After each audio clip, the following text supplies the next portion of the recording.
Aren't those little guys cute? I'll tell you what, Steve Chupp has an auction, a taxidermy auction coming up March 25th to 27th.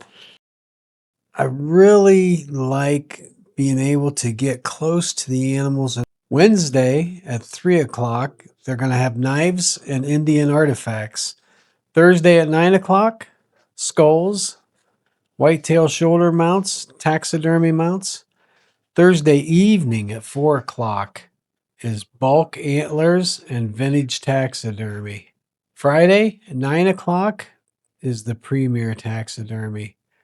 They're featuring whitetail and African shoulder mounts, North American moose, black bears and grizzly bears, hundreds of additional items arriving daily.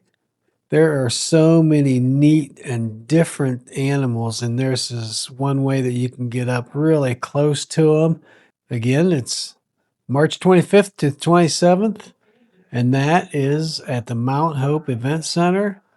3 full days of auctions and featuring approximately 2,000 plus lots of taxidermy, wildlife items. Mark your calendars and be sure to attend. Hey, thanks for watching HCO and More on YouTube and Amish Country Views on Facebook. Be sure to like, share, and subscribe, and let us be your guide to Amish Country.